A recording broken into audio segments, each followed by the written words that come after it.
Baik, Assalamualaikum warahmatullahi wabarakatuh.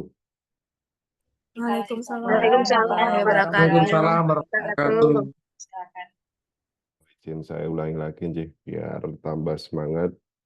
Yang menjawab salam lebih lantang, semoga dimudahkan segala urusannya. Seminar hasilnya segera bisa maju, ujian tesisnya biar segera maju dengan nilai A. Ya. Amin. Amin. Baik, Bapak Ibu. Amin. Assalamualaikum warahmatullahi wabarakatuh. Waalaikumsalam Waalaikumsalam warahmatullahi wabarakatuh. Innal hamdalillah nahmaduhu wa nastaghfiruh wa na'udzu billahi min syururi anfusina wa min sayyiati a'malina man yahdihillahu fala mudhillalah wa man yudhlilhu fala hadiyalah. Asyhadu an la ilaha illallah wa asyhadu anna Muhammadan abduhu wa rasuluh. Alhamdulillahi rabbil alamin, segala puji hanya bagi Allah Subhanahu wa taala, Robbi semesta alam. Dialah yang senantiasa melimpahkan nikmat iman, nikmat kesehatan, dan kesempatan.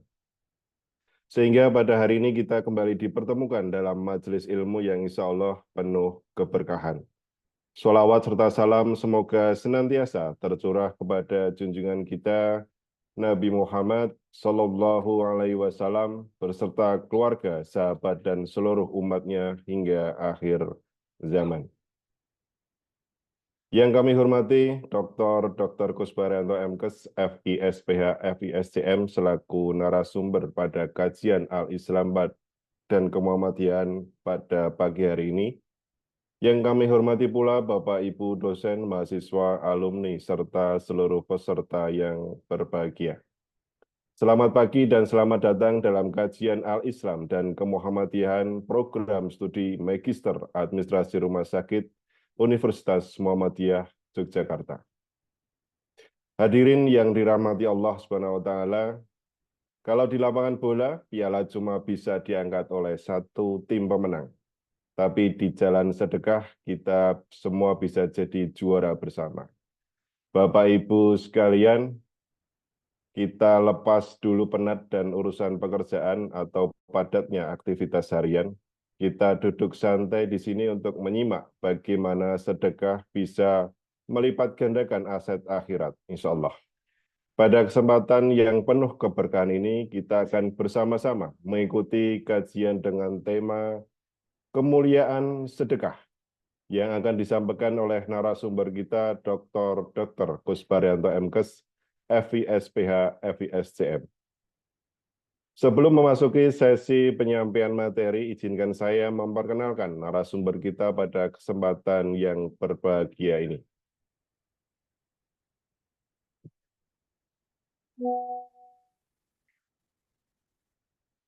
Narasumber kita adalah Dr. Kusparyanto MKes, FISPH, FISCM. Beliau menyelesaikan pendidikan dokter dan profesi di Fakultas Kedokteran Universitas Gadjah Mada pada tahun 1996. Kemudian beliau meraih gelar Magister Kesehatan di Universitas Gadjah Mada pada tahun 2001, serta menyelesaikan pendidikan dokter di Universitas Airlangga pada tahun 2015. Dalam perjalanan akademik dan profesionalnya, beliau saat ini mengemban amanah sebagai Koordinator Program Kajian Kedokteran dan Kesehatan Islam FKIK UMY. Selain itu, beliau juga aktif sebagai staf pengajar program studi Magister Keperawatan dan staf pengajar program studi Magister Administrasi Rumah Sakit Universitas Muhammadiyah Yogyakarta. Beliau juga serta Ketua Pusat Kajian Kedokteran dan Kesehatan Islam Fakultas Kedokteran Ilmu Kesehatan Universitas Muhammadiyah Yogyakarta. Dengan pengalaman, kompetensi, dan dedikasi beliau di bidang kedokteran, kesehatan, serta kajian keislaman, besar harapan kita dapat memperoleh wawasan yang bermanfaat pada sesi kajian hari ini. Semoga Allah SWT membukakan pintu ilmu dan melapangkan hati kita untuk menerima setiap nasihat yang disampaikan dan memberikan kekuatan untuk mengamalkannya dalam kehidupan sehari-hari. Bapak, Ibu, hadirin sekalian, untuk mengawali rangkaian acara, marilah kita bersama-sama membuka majelis ini dengan membaca basmalah. Bismillahirrahmanirrahim. Bismillahirrahmanirrahim. Baik, Bapak Ibu, memasuki acara inti, tibalah kita nantikan bersama dengan penuh hormat. Kami silahkan kepada yang terhormat Dr. Kusparyanto MKes, FISPH, FISCM untuk menyampaikan kajian dengan tema kemuliaan sedekah. Kepada beliau kami silahkan.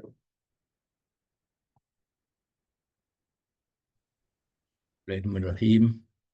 Bapak, Ibu, hadirin sekalian, Assalamualaikum warahmatullahi wabarakatuh. Waalaikumsalam. Waalaikumsalam warahmatullahi Warahmatullahi wabarakatuh. wabarakatuh. Ya, Alhamdulillah, alladzi arsala rasulahu bil huda wa dinil haqq liyudhhirahu 'ala dini kullihi wa kafa billahi syahida. Asyhadu an la ilaha illallah wa asyhadu anna Muhammadan abduhu wa rasuluh. Alhamdulillah kita bertemu pada pagi hari ini. Mari tadi sudah dibuka Mas Maman ya. Baik, saya akan share PowerPoint saya. Kemuliaan sedekah. Baik, apa sudah bisa dilihat sih? Sudah, Pak. Ya, baik. Ya, baik. Saya slideshow dulu ya. Slideshow. Ya, baik. Kemuliaan sedekah. Baik, Bapak Ibu sekalian, sedekah adalah salah satu amal soleh ya, amal soleh yang ternyata ini luar biasa. Nanti kita kaji kemuliaan sedekah yang harapan saya nanti nanti bisa menjadi amaliah kita. Bukan hanya amaliah yang mungkin kadang-kadang, tapi amaliah yang rutin. Karena ini sangat penting dan sangat memberikan kemaslahatan terutama di akhirat ya, kemaslahatan ukhrawi. Nah, sedekah berasal dari kata sodako ya, yang berarti benar. Ini sodako. Sidik, ini Abu Bakar As-Siddiq berarti benar. Disebut sedekah karena menjadi bukti kebenaran iman seseorang. Maaf, saya sambil minum dulu ya. Karena menjadi bukti keimanan seseorang, gitu ya. Rasulullah bersabda, sedekah adalah bukti keimanan. Hadis riwayat Muslim. Bapak Ibu, kalau kita mendengar hadis riwayat Muslim, apa artinya? Apa artinya? Hadis riwayat Muslim. Artinya adalah hadis yang sahih. Jadi Imam Bukhari atau Muslim itu hanya meriwayatkan hadis itu yang sahih. Ini Imam Muslim. Jadi kalau kita riwayat Bukhari dan Muslim atau mutafakun alaih atau Bukhari saja atau Muslim saja atau hadis diriwayatkan oleh perawi siapa gitu ya, disahihkan oleh Imam Bukhari, disahihkan oleh Imam Muslim. Nah, ini jadi sahih. Sahih berarti ini kita yakini bahwa hadis itu datang dari Rasulullah Kanjeng Nabi Muhammad SAW. Artinya seseorang yang ringan mengeluarkan hartanya karena yakin bahwa semua berasal dari Allah dan akan kembali kepada Allah Subhanahu wa taala. Ini yang penting ya. Sebelumnya kita memastikan dulu ya bahwa amaliah kita hari ini akan menjadi amaliah yang diridhoi oleh Allah Subhanahu wa taala. Gimana caranya Bapak Ibu agar kita meyakini amal kita hari ini diridhoi Allah Subhanahu wa taala? Gimana caranya? Membaca. Nah, kemarin waktu ke Malaysia, Pak yang tahu itu. Gimana Bapak Ibu? Oh ini nyambi semua barangkali ya. Gimana caranya agar amal diridhoi oleh Allah? Membaca Bismillahirrahmanirrahim. raditu billahi robba wa bil islami dina wa bi Muhammadin nabiyya. Nah, gitu ya. Iya ya, hadisnya gitu ya. Orang yang membaca raditu billahi robba wa bil islami dina wa bi Muhammadin nabiyya rasulullah wajib mendapat ridho dari Allah Subhanahu wa taala. Maka kita jangan melupakan. kita kalau dapat ridho dari Allah itu berarti kita itu diridhoi. Ridho Allah itu hal yang sangat penting, karunia yang sangat tinggi nilainya. Karena ini berarti amalan kita menjadi amalan yang berpahala. Baik, semua harta hakikatnya adalah milik Allah Subhanahu wa taala. Semua harta milik Allah Subhanahu wa taala. Jadi harta yang beri Allah pada kita itu ya kita dapatkan dari mungkin eh, praktek, operasi atau terima gaji bulanan gitu ya. Itu pada dasarnya adalah dari Allah Subhanahu wa taala. Itu yang dititipkan kepada kita. Allah berfirman surat Al-Hadid ya. Wah, maaf ini enggak Arabnya enggak saya cantumkan ya. Berimanlah kepada Allah dan Rasulnya dan nafkahkanlah sebagian dari hartamu yang Allah telah menjadikan kamu sebagai penguasanya. Nah, ini perintah ya ini ya. Al-Hadid ayat 7. Al-Hadid itu ada di apa itu surat-surat yang akhir-akhir ya. Di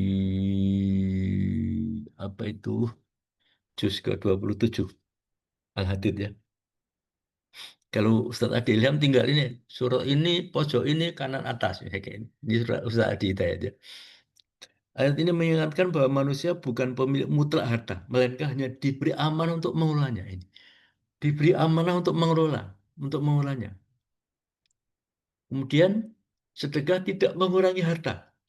Ini janji saya Rasulullah ya, yang ini sangat terkenal. Tidaklah sedekah mengurangi harta. Hadis riwayat Muslim. Nah, kenapa hadis riwayat kok ada nomornya? Karena hadis itu ya ini berarti menunjukkan hadis yang ada dalam kitab Sahih Muslim itu hadis ini ada di nomor ini gitu. Jadi isinya Sahih Muslim lebih dari ini gitu. Maksudnya secara lain mungkin jumlah uang berkurang, tapi Allah menggantikannya dengan keberkahan, keselamatan, kesehatan dan ketenangan. Nah, ini keberkahan, keselamatan, kesehatan, ketenangan itu kan luar biasa. Orang kaya tapi nggak tenang, seperti kucing itu ya. Kucing itu kalau habis mencuri makan itu kan nggak tenang itu. Tengok sana, tengok sana, tengok sini gitu. Atau rezeki dari arah yang tidak disangka-sangka. Bisa jadi nanti kita nggak memprediksi itu datang dari arah yang tidak disangka-sangka. Dan ini tidak mengurangi harta. Ini pengganti dari Allah Subhanahu wa taala. Ini diganti Bapak Ibu sekalian. Maka harta yang kita kumpul banyak itu ya, jangan hanya untuk duniawi. Kita sediakan juga untuk ukhrawi, untuk akhirat kita. Imam Nawawi menjelaskan bahwa pengurangan secara nominal dapat terjadi, tapi Allah menggantinya dengan keberkahan atau pahala yang jauh lebih besar. Allah memberikan perumpamaan sangat indah. Perumpamaan orang yang menginfakkan hartanya di jalan Allah. Ini surah Al-Baqarah 261 ya.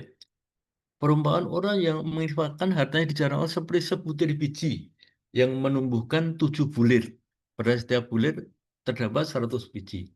Allah melipat gandakan bagi siapa yang dia kehendaki. Al-Baqarah ayat 261. Ini kalau satu jadi 700. Satu kali 700. Jadi 700 kali. Tapi ini anu ya. Nanti ada amalan lagi yang janji Allah itu lebih dari ini gitu ya. Misalnya ketika kita bersabar ya. Bersabar. Saya itu kan kena penyakit berkali-kali ya, harus operasi, harus tindakan-tindakan medis berkali-kali gitu ya. Salah satu doa yang saya panjatkan adalah mohon kesabaran. Karena apa? Karena setelah mohon kesabaran dan saya mohon pada Allah agar kesabaran itu betul-betul menghapus dosa, meleburkan dosa. Karena ada janji Allah dalam sebuah hadis bahwa orang yang bersabar ketika diberi sakit kemudian sabar itu menghapus dosa. Mau doa itu adalah mohon agar sakit yang saya sekarang masih sakit ya, saya operasi masih boyok masih. Kemarin alhamdulillah saya bersyukur ya. Kita bareng-bareng ke Malaysia. Saya ketika turun pesawat, naik pesawat jalan yang jauh di bandar itu alhamdulillah sudah bisa bisa melakukan sebagaimana biasa ya, meskipun belum bisa cepat ya. Nah, ini tes kisah ya. Nah ini, Bapak Ibu juga nanti ketika eh, di klinik, kemudian operasi, pasca operasi, sedang visit pasien. Nah ini, menasihati pasien untuk apa? Sabar, gitu ya. Ini bisa juga kalau pasien nggak sabar itu ya. Oh, Mudah Anda menasihati kesabaran, tapi yang jadi saya itu yang sulit gitu. Sabar itu sulit. Nah, ya udah apapun kondisinya ketika di Allah itu ya sabar, tetap tetap harus sabar gitu ya. Nah ini Allah berfirman, Allah melipat gandakan bagi siapa yang Dia kehendaki. Ini di Al-Baqarah 261 tadi ya, 700 kali lipat. Tapi kalau kesabaran, sabaran itu hadiahnya adalah tidak terhingga. Nah, surat ya, nanti lihat di surat Al-Hajj ya, bahwa balasan bagi orang yang bersabar itu adalah itu balasnya tidak terhingga. Seperti kita puasa Ramadan ya, puasa Ramadan itu balasan dari Allah adalah balasnya dariku. Nah, ini balasannya dariku. Berarti dari Allah maksudnya. Makanya puasa Ramadan itu balanya tidak terbatas. Tinggi sekali, luar biasa. Kesabaran juga begitu. Jadi kalau Bapak Ibu nanti menasihati pasien untuk bersabar itu, jangan hanya visit saja. Jangan hanya meriksa nasihati secara medis. Nasihati secara agama. Apa? Sabar. Gitu ya. Selain sabar juga, pasien itu kan kondisinya terbatas ya. Gerakannya terbatas. Sehingga kita nasihati itu apa? Untuk banyak melakukan zikir. Zikir itu kan asal kita masih bisa berucap, itu bisa kita lakukan gitu ya. Tidak harus melakukan kesalahan, tidak keluar uang juga gitu ya. Ini sedekah menghapus dosa ini, sedekah menghapus dosa. Rasulullah bersabda, sedekah memadamkan dosa sebagaimana air memadamkan api. Nah, ini sabda Rasulullah ya. Hadisnya riwayat Tirmidzi. Dalam kitab Tirmidzi itu dinilai Hasan Sahih. Hasan Sahih ya Hasan dan Sahih, mengendekan Hasan dan Sahih. Jadi ada faktor Hasannya. Hasan itu maksudnya adalah hadis itu eh, diterima secara umum. Baik. Tetapi ada cacat sedikit. Nah ini, cacat sedikit. Cacatnya itu apa? Ya ini cacat yang diungkapkan oleh para ulama hadis. Cacatnya itu sedikit. Barangkali untuk kita itu ya kesalahan yang bagi kita umum. Tapi bagi rawi hadis itu nggak boleh punya kesalahan. Misalnya hafalah ahli hadis itu ya, perawi hadis, hafalannya lemah, itu menjadi cacat, gitu ya, menjadi cacat. Bisa menjadi hadis yang diriwayatkan menjadi hasan, tidak sahih, hasan sahih. Dan itu para ulama menganjurkan memperbanyak sedekah setelah melakukan kesalahan, disertai taubat yang tulus, gitu ya. Setelah kita melakukan kesalahan, kemudian melakukan taubat, di antaranya dengan bisa dengan istighfar, di antaranya dengan sedekah, gitu ya, dengan sedekah. Jadi paling mudah adalah dengan istighfar. Paling mudah. Tambah sedekah itu jauh lebih bagus. Nah, sedekah menjadi naungan di akhirat. Ini sedekah menjadi naungan di akhirat. Bagaimana ceritanya kok jadi naungan di akhirat?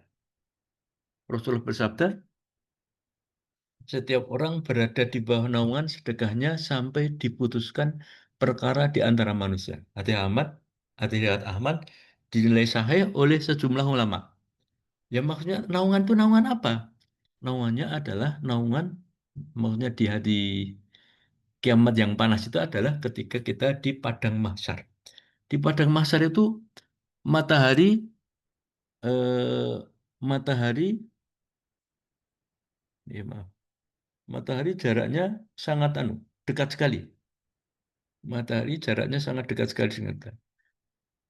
Sangat dekat sekali. Makna dekat sekali itu apa penjelasan para ulama? Penjelasan ulama adalah ini dekat itu ada yang menjelaskan dekatnya itu anu apa itu satu istilahnya memang mil gitu ya. 1 mil gitu ya. Mil itu memang ada dimaknai bisa jadi ya 1 mil betulan jarak matahari itu.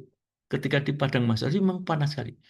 Ada yang peluhnya keringatnya itu. Ini saya sampai muncrat gitu ya. Sampai membasahi tanah dan bahkan sampai peluhnya bisa sampai ke lutut, bisa sampai ke pusar, bisa sampai menenggelamkan orang ketika di padang mahsyar. Nah, sedekah yang kita lakukan inilah yang nanti akan menaungi kita dari panasnya matahari di padang mahsyar. Nah, itu penjelasan Pak Lom. Bayangkan ketika matahari didekatkan. Sedekah yang dulu mungkin tampak kecil justru menjadi sebab perlindungan di hari yang sangat berat. Ini seperti kurang logis ya. Tetapi memang itulah di agama, dalam agama kehidupan ukhrawi kita itu banyak nas-nas yang ya namanya gaib ya. Gaib atau alam di alam akhir itu kalau tidak disari oleh keimanan, ini nanti memang kadang-kadang tidak mudah untuk percaya gitu. Tapi itulah kita harusnya konsep matahari yang dekat itu nasnya sangat banyak itu. Ini salah satu di antaranya aja. Tiap orang berada di bawah naungan sedekahnya sampai diputuskan perkara di antara manusia. Ya nanti di padang mahsyar, manusia itu kan di alam kubur dulu dan di padang mahsyar. Setelah di padang mahsyar kemudian nanti ada ada Siratal Mustaqim, kemudian ada hari hisab, hari mizan ditimbang, kemudian baru penentuan surga atau neraka. Bapak Ibu sekalian, kita memperbanyak amal sebanyak mungkin agar kita nanti jangan mampir ke neraka, gitu. Jangan mampir ke neraka. Ke neraka itu bisa jadi selamanya, bisa jadi sebentar, bisa jadi agak lama juga tergantung dari dosa yang kita miliki. Kalau setiap pagi kita beramal untuk menghapuskan dosa, amal apa itu? Di antaranya adalah banyak istighfar dan sedekah. Istighfar, sedekah, banyak apa itu membaca solawat Nabi.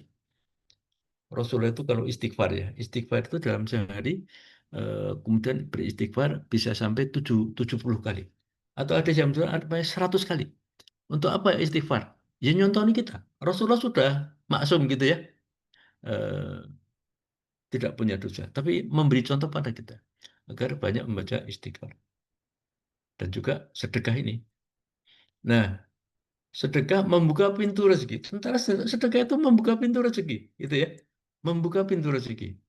Allah berfirman, apa saja yang kamu infakkan pada Allah akan menggantinya.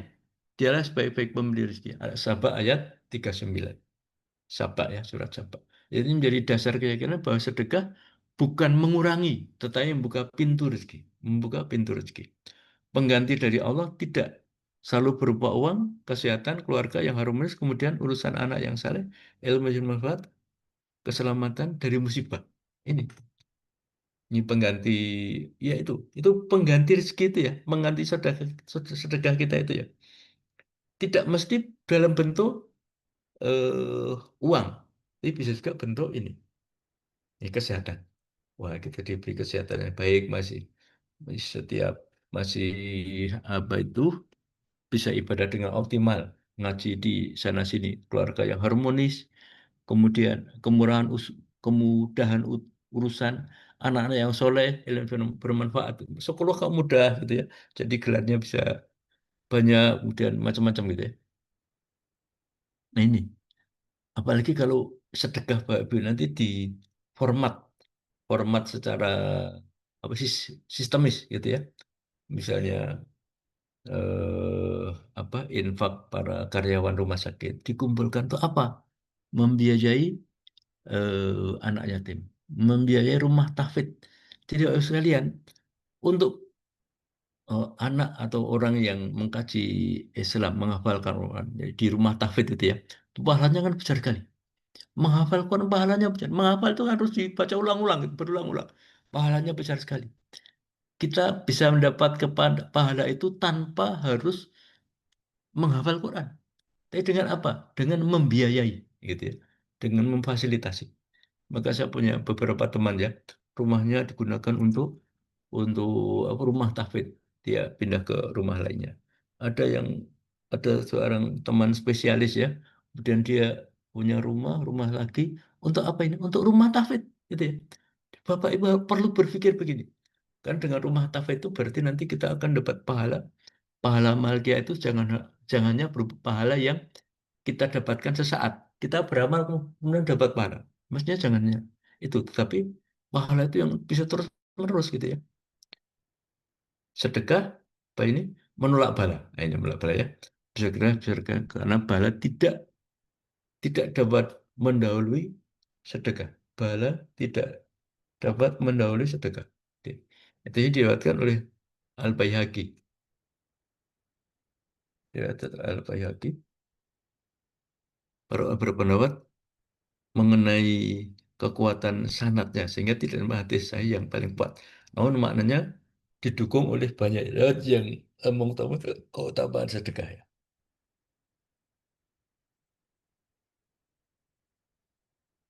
Nah, sedekah adalah investasi akhirat. Sedekah adalah investasi akhirat. Dan apa saja kebaikan yang kamu kerjakan untuk dirimu, niscaya kamu akan mendapatkan di sisi Allah. Al-Baqarah ayat berapa itu? Al-Baqarah ayat 110. Tidak ada sedekah yang hilang. Yang hilang adalah yang kita makan. Yang kita sedekahkan dulu tersimpan di Allah. Satu ketika ketika apa itu penyembelihan hewan kurban. Kemudian Rasulullah ketika itu Rasulullah yang disukai Rasulullah apa itu sampil itu ya, sampil daging sampil itu dan diberikan Rasulullah. Kemudian Rasulullah bersabda bahwa inilah yang hilang itu ya, yang untuk dirinya itu yang hilang. Sedangkan lainnya itu yang yang menjadi investasi akhirat. Orang yang bersedekah akan doakan oleh malaikat. Orang yang bersedekah akan didoakan oleh malaikat. Hadis Bukhari Muslim ya. Tidaklah datang suatu pagi melainkan ada dua malaikat turun. Salah satunya berdoa, ya Allah berikanlah ganti pada orang yang berinfak. Sedangkan yang lain berkata, ya Allah berikanlah kebinasaan pada orang yang menahan hartanya. Wah, ternyata ini ada dua malaikat yang doa begini ya. Maka baik sekali ya kalau infak pagi. Apalagi kalau ada infak yang otomatis, itu kan bisa juga ya. Apa namanya itu? Kita ke satu bank, apa? Debit otomatis gitu ya. Apa namanya istilahnya? Debit rekening. Debit rekening. Jadi otomatis akan masuk itu. Bagus juga itu.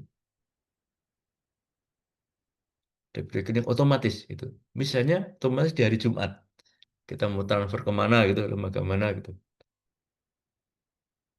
Ini diberi doa malaikat ya. Doa malaikat. Doa malaikat yang lain adalah ketika orang mau tidur dalam kondisi berwudu. Nah, ini juga akan doakan oleh malaikat. Akan doakan malaikat yang lain adalah ketika orang sholat di soft paling depan. Akan doakan malaikat. Di antara orang yang berinfak ini. Makin sering berinfak akan doakan malaikat. Apa pentingnya doa malaikat? Pentingnya doa malaikat adalah malaikat itu jumlahnya banyak sekali. Pertama. Yang kedua, malaikat itu makhluk Allah yang taat. Tidak pernah namanya malaikat membantah Allah itu enggak pernah. Artinya doa malaikat ini makbul. Sedekah menjadi amal jariah ini, menjadi amal jariah ya. Rasulullah bersabda, apabila anak Anda meninggal dunia maka terputus. Ini hadis yang suasana kita dengar ya. Terputus amalnya kecuali tiga perkara. Yaitu sedekah jariah, ilmu yang bermanfaat, dan anak soleh yang mendoakan orang tuanya. Ini. Muslim ini. Jadi ini harus kita raih Pak Usul. Jangan sampai kita meninggal itu tidak meninggalkan apa-apa gitu ya. Berpahala terus. Misalnya kita sedekah di masjid, ya berapa enggak harus banyak sedekah di masjid. Maka sepanjang masjid itu bermanfaat untuk umat, maka kita dapat pahalanya. Kita bersedekah pembuatan sumur, maka sepanjang sumur itu masih bermanfaat, kita berpahala. Kita lihat di Arab Saudi itu ada hartanya itu siapa itu sahabat Utsman bin Affan itu masih beredar sampai sekarang, masih ada sampai sekarang gitu ya. Hartanya Utsman bin Affan, sahabat Utsman bin Affan. Ini kita raih Pak Ibu sekalian, ilmu yang bermanfaat. Ini Bapak itu punya nanti ini nanti bisa saya share gitu ya, sampaikan lagi gitu ya. Kultum tuh jangan ragu-ragu, sampaikan. Apa? Tinggal baca aja kok. Materi sudah ada. Atau baca itu. Sedekah jariah. Anak saya mendoakan orang tua. Ini sedekah jariah melihat membangun masjid, sumur, wakaf Al-Quran, rumah sakit, sekolah, beasiswa, pohon yang bermanfaat. Sarana kesehatan pendidikan, pahala terus mengalir, selama manfaatnya masih ada. Ini yang kita tinggalkan. Karena kita dicabut Allah, dipanggil Allah, itu kan kita tidak tahu. Kita akan meninggal kapan, kita tidak tahu. Ya kita kalau sudah berinvestasi akhirat, nanti akan sangat menguntungkan untuk kita semua. Sedekah tidak hanya berupa uang, tidak hanya berupa uang. Bentuk lain adalah setiap ruas tulang manusia wajib disedekah tiap hari. Nah, kalau ini hadis ini, setiap ruas tulang ini hadisnya terkait dengan ini sholat duha ya. Sholat duha yang 2 rakaat itu bisa mewakili sedekah setiap ruas kita yang ada 360. Berlaku adil di antara 2 orang adalah sedekah. Membantu seorang menaiki kendaraannya adalah sedekah. Perkataan yang baik adalah sedekah. Perkataan yang baik. Maka ketika Bapak ini bergaul, kita ngobrol-ngobrol gitu ya, ngobrol sama teman saya kira di mana-mana hampir tiap hari kita ketemu teman ngobrol. Apa yang kita obrolkan? Tausiah keagamaan. Gitu. Saya kalau kemarin ya, waktu kita dari Malaysia, pesan kita di sana banyak zikir, banyak mengingat Allah. Nah ini juga ini sedekah ilmu gitu ya. Setiap langkah menuju salat adalah sedekah. Setiap langkah menuju salat menyingkirkan gangguan adalah sedekah. Senyum pada saat itu sedekah. Ini juga ada hadisnya ini. Ada bersedekah. Allah berfirman dalam surat Al-Baqarah, wahai orang yang beriman, adalah kau menghilangkan pahala sedekah dengan menyebut-nyebut dan menyakiti perasaan mereka. Jadi ketika itu sedekah, jangan disebut-sebut.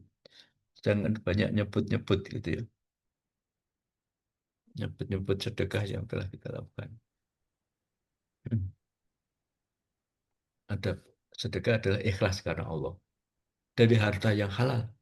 Nah kalau kita misalnya punya penghasilan sekian juta dalam 1 bulan gitu ya. Sekian juta dalam 1 bulan. Dan kita infakkan berapa persennya? Mungkin 3%, 4%, 5%. Itu kan cuma sebagian gitu ya. Maka nggak usah disebut-sebut gitu ya. Kadang itu bisa jadi ya. Tidak mungkin pemberian. Jadi yang namanya riya itu ya, misalnya amal dilakukan sekarang. 10 tahun kemudian nyebut-nyebut gitu ya. Maka itu jadi riya. Maka kita perlu penting sekali ya untuk tidak nyebut-nyebut amal-amalan kita. Udah biarkan aja. Urusan amal adalah urusan kita dengan Allah gitu ya. Allah nanti amalnya sudah gitu. Nggak perlu dicatat sebagai ingin dicatat sebagai orang beramal. Tidak perlu. Urusan kita dengan Allah Subhanahu wa taala. Ikhlas kalau dari harta yang halal, tidak mengungkit pemberian, tidak perlu ungkit-ungkit, tidak menyakiti penerima. Mungkin nggak menyakiti, kalau nggak ada uang saya nanti kamu sudah gini gitu, misalnya kayak gitu. Itu diberi pada yang benar-benar bahak ini sangat bagus. Siapa yang paling berhak menerima sedekah? Karena urutan yang dianjurkan adalah orang tua yang membutuhkan. Jadi kalau kita masih punya orang tua, punya bapak, punya ibu, punya paman, dia sangat sangat butuh sekali. Dia sangat butuh sekali. Itu prioritas. Suami atau istri yang membutuhkan. Suami atau istri. Nah ini. Maka sebenarnya uang yang kita berikan pada istri atau pada anak itu ya, itu harus kita niatkan sebagai sedekah. Jangan hanya terhenti pada kasih sayang orang tua. Saya senang pada anak, maka setiap pembiayaan anak ini saya berikan. Maka anak pemberian kepada ini ya harus kita niatkan. Ini bagian dari sedekah.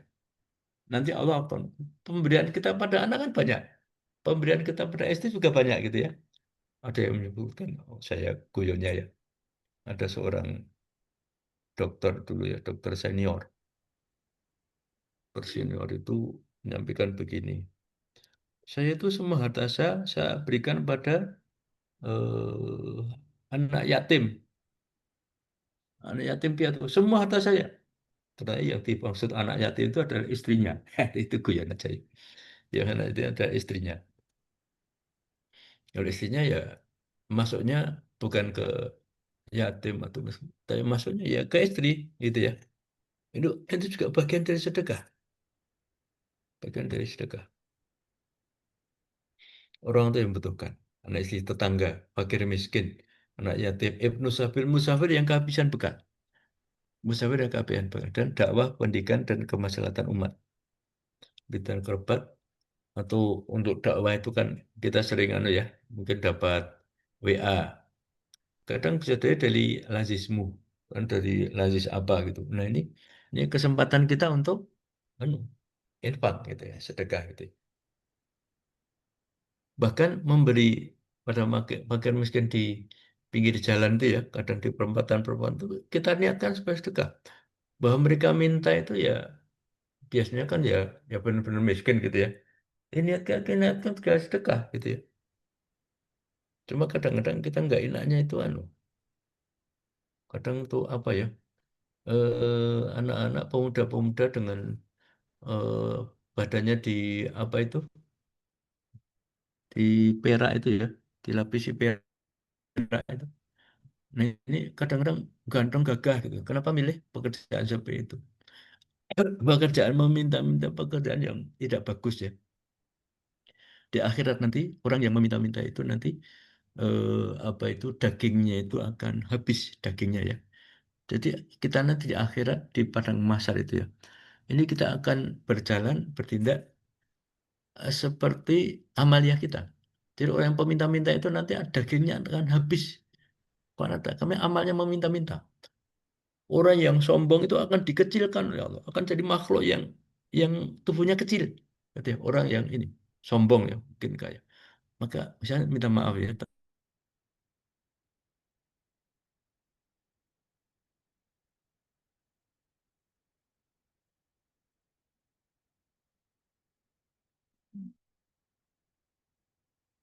Aku terus makmu nonton makmu iki lho. Iki kan kelambian, tak tukokno kayak bareng-bareng. Maaf, Tadi itu terlempar ya. Maaf terlempar. Saya lagi.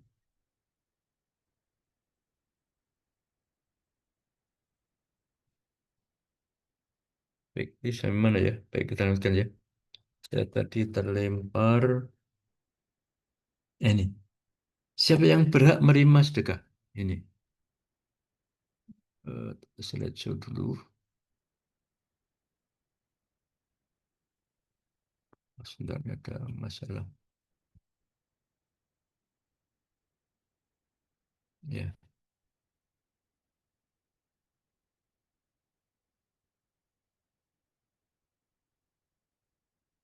Nih, sebentar.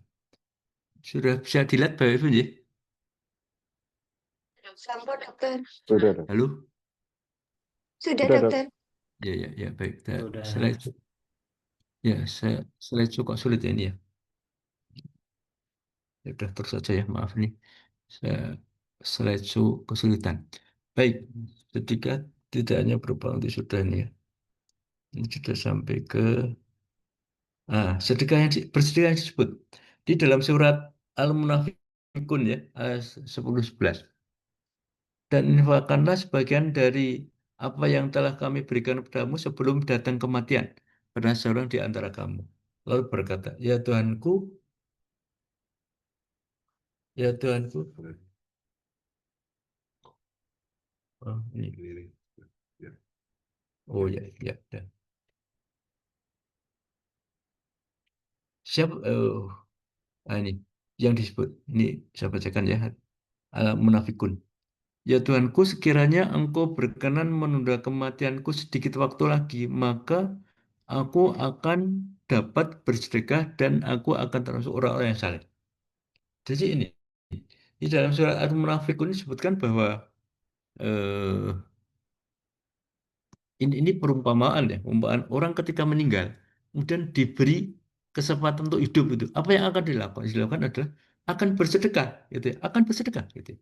Ketika orang diberi kesempatan untuk hidup lagi. Di surat Al-Munafikun ya.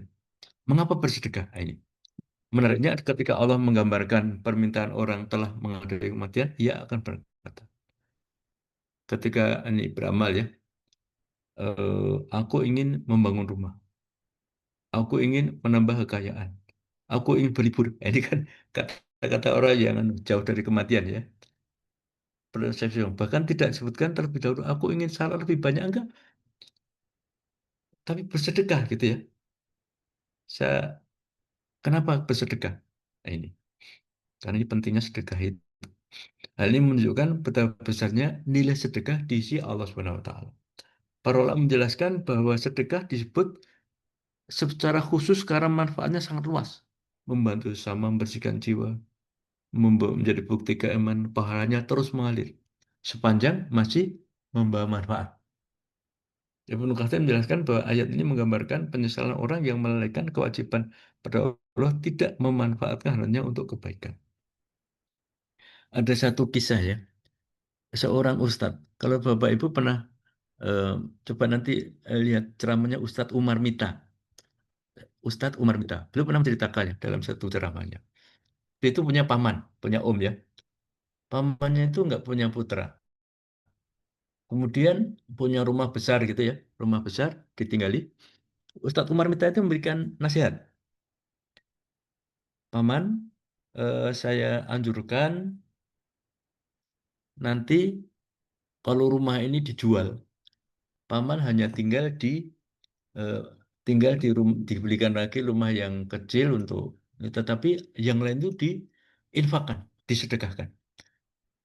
Ketika sedekah kan menjadi pahala luar biasa, gitu ya. Tapi ternyata pamannya itu mengatakan bahwa tidak mau mensedekahkan dan ingin membawa rumahnya sampai mati, gitu.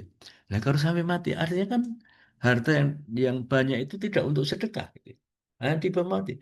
Ketika sudah jadi ketika dia meninggal, artinya jadi harta waris.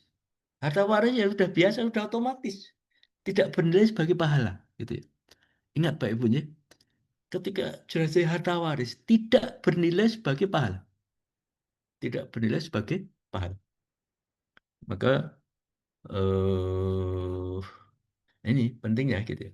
Maka di di Kalimantan Selatan itu ada kebiasaan. Ya mungkin tidak semua ya, cuma ada beberapa yang sempat diceritakan ke saya. Ada kebiasaan orang itu ketika mau meninggal sudah sepuh ya, itu memberikan ke anaknya dalam bentuk hibah. Hibah, bukan warisan. Kalau hibah itu jadi ketika dunia, jadi secara syariah itu bisa itu. Ketika belum meninggal, ini hartanya diberikan ke anak-anaknya dalam bentuk hibah. Kemudian ada surat pernyataan dan usahakan yang adil, karena kalau nggak adil nanti bisa bermasalah, gitu. Bermasalah di akhir. Nah ini kalau hibah itu kan mendapat pahala. Lanjutan Al-Qurtubi menjelaskan bahwa penyebutan sedekah secara khusus menunjukkan keutamaannya yang besar. Ada yang dahulu begitu cintai ternyata tidak lagi berguna ketika ajal tiba, kecuali yang telah diinfakkan di jalan Allah. Ini ya. Harta kita senang pada harta kita. Kadang-kadang saya itu gimana gitu ya. Memang orang kecenderungan menumpuk harta ketika tidak berpikir ukhrawi itu jadi banyak. Misalnya ada seorang sultan di sebuah negara itu. Mobil mewahnya ini sampai ribuan gitu ya. Mobil mewah ribuan, ribuan.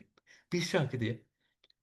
Itu kan jangankan sampai banyak. Satu atau dua mobil diuangkan, diinfakkan itu sudah menghidupi rumah tahfidz berapa gitu ya.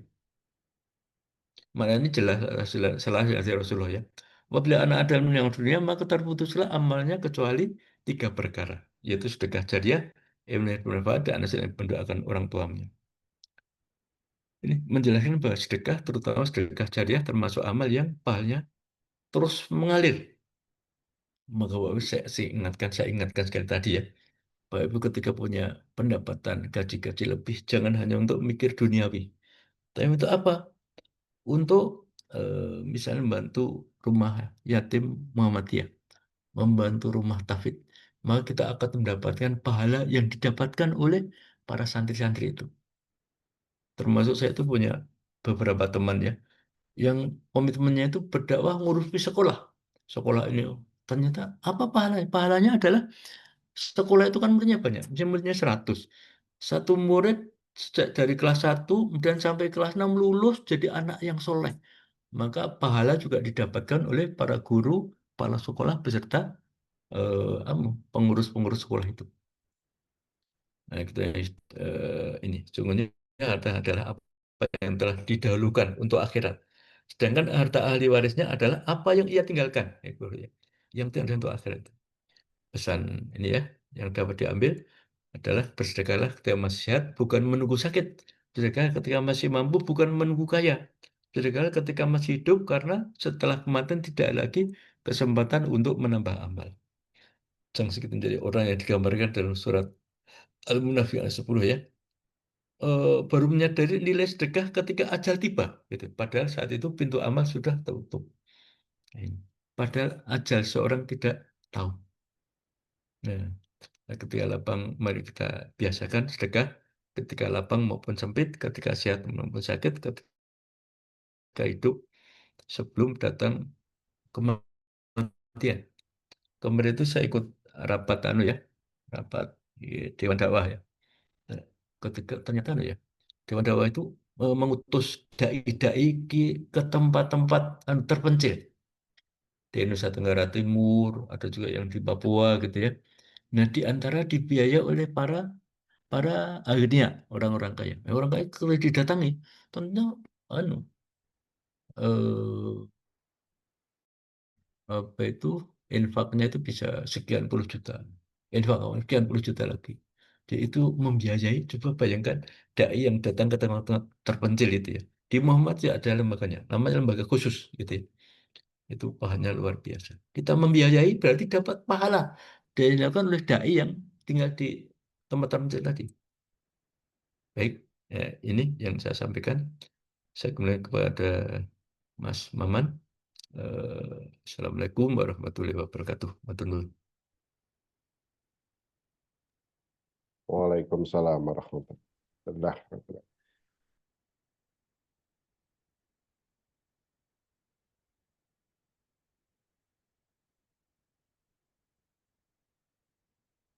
Masih mood, Mas Maman? Oke, terima kasih kami sampaikan kepada Dr. Kus Parianto atas ilmu, hikmah, dan nasihat yang telah beliau bagikan kepada kita semua. Selanjutnya kita memasuki sesi diskusi nih, Dok. Tanya jawab kurang lebih 5-10 menit. Di kolom chat ke atas sudah ada beberapa pertanyaan, Dok.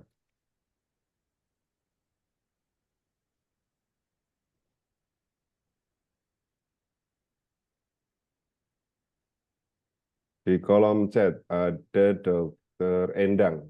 Assalamualaikum, Dok. Izin bertanya bagaimana mencegah sedekah harta agar tidak tercemari dengan riya walaupun sudah sembunyi-sembunyi, dan bagaimana meniatkan sedekah yang tidak berbentuk harta menjadi perbuatan yang bernilai sedekah. Itu, Dok. Ya, baik. Ya, seperti yang tadi, ya. Jadi, pertama ini, ya memang ini masalah hati ya. Kalau masalah niatnya masalah hati. Jadi, dan itu perlu dilatih. Perlu dilatih. Di antara latihannya adalah banyak membaca istighfar. Saya terkesan ya ungkapan dari Ustadz kita, Ustadz Arifin Ilham, Allahyarham, sudah meninggal beliau ya. Orang yang banyak istighfar nanti hatinya akan bersih. Nah inilah, hati bersih ini yang kita harapkan dari banyak istighfar itu. Ya, banyak istighfar, maka kita sering ya doa istighfar dulu gitu. Kemudian langsung. Nah, akhirnya dipersering kayak itu ya. Kalau kita amal itu udah sering, udah biasa. Nanti kita nggak pikir riak dan tidak lagi, karena sudah menjadi kebiasaan. Seperti ya kalau saya misalnya maaf ya kadang saya ceritakan sholat duha itu saya akan berusaha untuk terus gitu ya dalam kondisi apapun, tapi kadang-kadang kan nggak memungkinkan ya. Kemudian ketika di Malaysia itu waktu sudah mau naik ke apa ke kamar jauh dan lama, akhirnya ya udah ya, sholat duha di dekat bawah misalnya kayak gitu. Itu kalau sudah biasa itu insya Allah kita terhindar dari pertama adalah banyak istighfar, kemudian membiasakan diri, membiasakan diri. Ya, kemudian kita itu menjaga kita akan jangan banyak cerita, gitu ya. Nggak usah diceritakan amal kita itu. Kita jaga mulut kita. Nah, ini tidak mudah itu. Ini tidak mudah. Kita jaga mulut kita. Kira-kira gitu. Meniatkan sedekah yang tidak berbentuk harta, perbuatan yang bernilai sedekah. Yang tidak berbentuk bernilai sedekah. Yaitu yang tidak berbentuk banyak ya. Tausiah dan menasihati yang baik. Mungkin berbentuk harta tapi sedikit gitu ya. Ngasih makan kucing, ada kucing minta seperti yang dilakukan Bu LC itu ya, kucingnya itu, wah itu pahalanya besar itu, kan ada kisah ya, seorang wanita tunasusila WTS ya, amalnya kan jelek gitu ya. Tapi satu ketika dia tuh menolong anjing yang kehausan. Dia ngambil air di sumur, diambilkan, akhirnya menolong anjing. Allah ridho, akhirnya dia masuk surga. Nah gitu. Nah apalagi kita yang masih itu rutin gitu ya. Ya itu Bu Endang. Baik. Berkatan Ya, ya, terima kasih dok. Endang. Ya. Ya. Lalu lanjut ada pertanyaan dari sinten ini. Adakah yang terlewat? Pak Agus Riyad. Kasih bimbingan Pak Agus ini. Pak Agus Riyadi, Assalamualaikum dokter, izin bertanya, bagaimana jika sedekah ini diterapkan di lingkup rumah sakit, di mana pada era JKN saat ini terkait efisiensi di sisi keuangan rumah sakit, padahal RS ingin menetapkan filantropi. Assalamualaikum. Mengatakan. Ya. Baik. Eh, jadi sedekah itu kan mestinya ya, itu kan dari pribadi ya, dari pribadi, bukan dari apa itu institusi. Kalau institusi ya monggo, kalau ada kebijakan dan memungkinkan, monggo. Tapi yang penting adalah pribadi.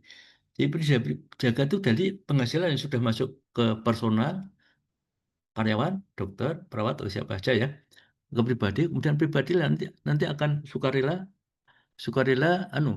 mengumpulkan dana untuk dakwah. Misalnya pertama, yang sangat penting adalah program masjid. Maka masjid rumah sakit, musola atau masjid rumah sakit ya, eh, itu harus dioptimalkan pemanfaatan dan kondisinya. Misal dulu musola di di rumah sakit Sarjito itu ya, saya melihat itu dulunya waktu saya koas itu kecil sekali gitu ya, kecil. Terus sekarang jadi masjid besar dan akhirnya tentang dikelola ya. Ternyata yang mengelola itu ya orangnya ya ganti-ganti. Dokter Prabowisena ya di antara pengelola. Saya nggak tahu sekarang. Sana itu dokter itu pisan saya ya, dokter geriatri. Ya itu dana itu sangat bagus ketika diarahkan menjadi program masjid atau musola. Hai, musola ada umrah di program masjid. Ketika bersama-sama, ini kemaslahatannya kan lebih lebih utama, lebih bagus tuh, lebih banyak. Misalnya untuk membiayai rumah tahfidz, wah, itu bisa per bulan bisa lebih besar. Tapi kalau pribadi juga tidak ada masalah. Yang sebagian untuk lewat masjid, lewat musola, sebagian lewat pribadi. Lewat apa? Ya lewat misalnya ada lembaga-lembaga zakat, lembaga dakwah, lembaga lazis yang kirim WA ke kita. Kirim WA kita ada dua kemungkinan. Mau kita tanya lebih jauh ya mengenai betul betul nggak itu lembaga kepentingan dakwah? Jangan-jangan lembaga bodong. Kemudian waktu saya ikut rapat ya di dakwah, ternyata juga ada info ya lembaga-lembaga pengumpulan lembaga bodong itu juga ada. Ini nggak ada kegiatan juga ada. Tapi kalau toh kita tertipu gitu ya, itu pahala kita tetap akan kita dapatkan gitu. Tapi kalau kita bisa, misalnya ada lembaga yang mau minta dana, kemudian kita konfirmasi, tolong tunjukkan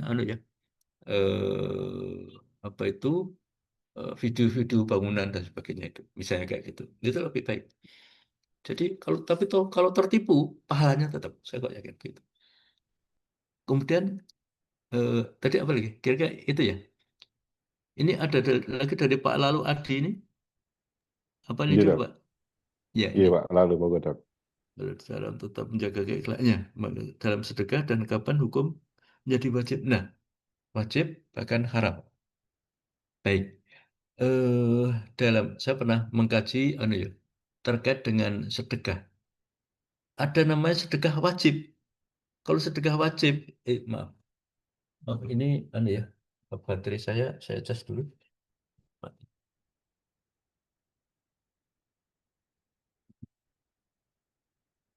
Ada sedekah namanya sedekah wajib. Sedekah wajib itulah yang namanya zakat, itu ya.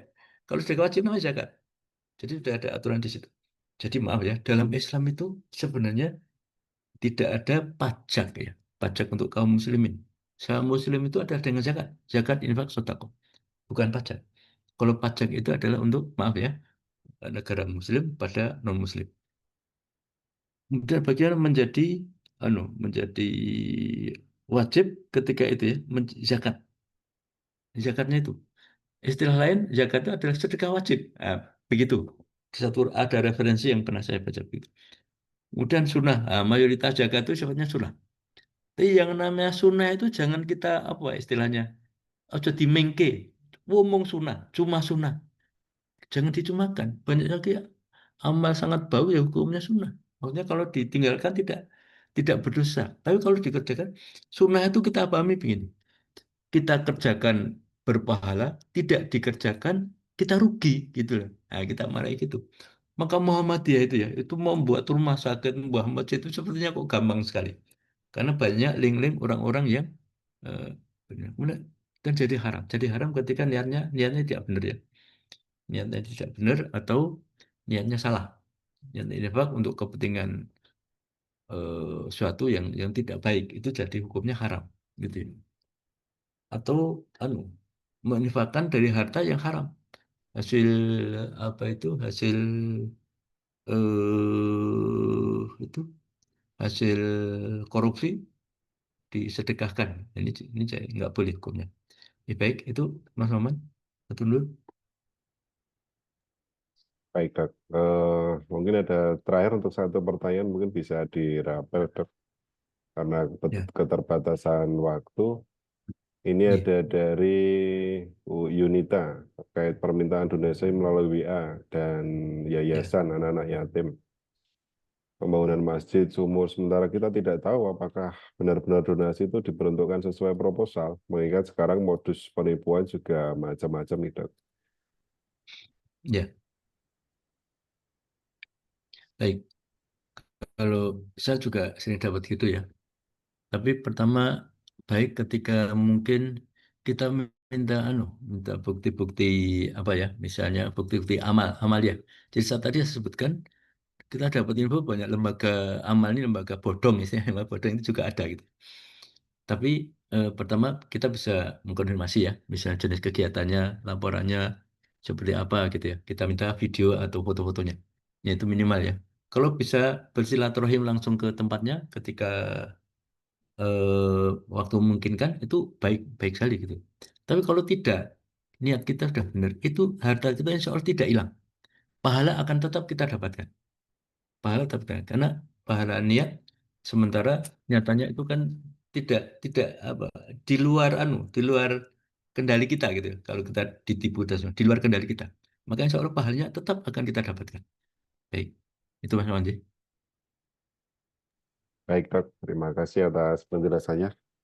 Baik, mohon maaf Bapak Ibu karena keterbatasan waktu untuk pertanyaan yang masih ada nanti bisa dijabrikan ke Dr. Kus nggih, nggak apa-apa nggih nanti karena ada beberapa dari mahasiswa nanti bisa langsung jabri ke Ya, Dr. Kus, nanti bisa kita jawab lebih lanjut. Baik, izin Dr. ya. Kus ada WA dari Dr. Merita, nanti mungkin bisa diinformasikan Dok, di sekalian di forum Oh iya ini. iya iya. Ya ya. Maaf maaf. Sebelum diakhiri tadi ada pesan dari Bu Merita ya. Kita mendoakan ada dokter sejawat kita yang akan diadili. Itu dokter siapa itu? Dokter siapa Bapak Ibu ya? Yang akan diadili. Dokter Ratna, spesialis anak apa ya? Sebentar. Tadi Bu Merita menyampaikan untuk kita doa bersama. Ini case Dokter Ratna di Pangkal Pinang. Ini namanya kriminalisasi dokter. Dokter dikriminalisasi karena pernyataan dari ID ini sebenarnya tidak salah, tapi dikriminalisasi. Jadi inilah kalau ada kriminalisasi ulama, sekarang ada kriminalisasi dokter. Kita doakan bersama agar ini ya, doakan bersama agar ya eh, agar kondisinya baik-baik, tidak tidak mendapatkan vonis vonis yang membuat kejelekan. Jadi eh, divonis bebas.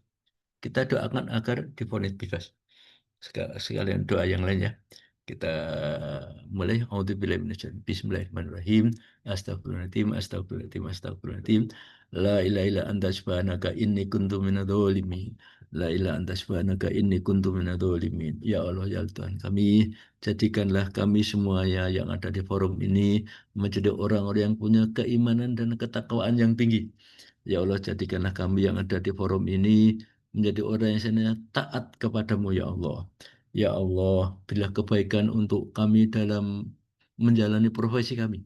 Berilah kebaikan juga untuk Dokter Ratna yang sekarang dikriminalisasi di pengadilan. Bebaskanlah Dokter Ratna, bebaskanlah dari vonis yang tidak baik. Bebaskanlah dari semua tuntutan dan menjadi baik-baik saja. Rabbana atina fid dunya hasanah fil akhirati hasanah wa qina adzabannar. Subhanaka rabbika rabbil izzati amma yasifun wa salamun alal mursalin walhamdulillahi. Alhamdulillah. Matur nuwun Mas Maun, saya kembalikan. Baik, terima kasih Dr. Gus Parianto. Semoga doa kita bersama dijabai oleh Allah Subhanahu wa taala. Baik, alhamdulillah tibalah kita di penghujung rangkaian kajian Al-Islam dan Kemuhammadian pada pagi hari ini. Semoga apa yang kita telah pelajari tidak berhenti sebagai ilmu semata, tetapi tumbuh menjadi amal nyata dalam kehidupan kita. Semoga Allah SWT menjadikan kita termasuk hamba-hambanya yang gemar bersedekah, ikhlas dalam berbagi, dan senantiasa diberikan keberkahan dalam setiap langkah kehidupan. Kami atas nama program studi Magister Administrasi Rumah Sakit mengucapkan terima kasih yang besar-besarnya kepada Dr. Gus Parianto serta kepada seluruh peserta yang telah meluangkan waktu untuk hadir dan mengikuti kajian pagi hari ini hingga selesai. Sebelum mengakhiri acara, kami mengingatkan kembali agar Bapak Ibu untuk segera mengisi presensi yang telah dibagikan melalui chat Zoom. Baik Bapak Ibu hadirin, saya selaku pembawa acara mohon maaf apabila terdapat kekurangan dalam memandu jalannya kegiatan. Marilah kita tutup majelis yang penuh berkah ini dengan bersama membaca hamdalah. Alhamdulillahirabbil alamin. Dan doa penutup majelis, subhanakallahumma wa bihamdika asyhadu an la ilaha illa anta astaghfiruka wa atubu ilaik. Nasrun minallah wa fathun qarib wa basyiril mu'minin. Wassalamualaikum warahmatullahi wabarakatuh. Waalaikumsalam warahmatullahi wabarakatuh. Sehat selalu Bapak Ibu semua.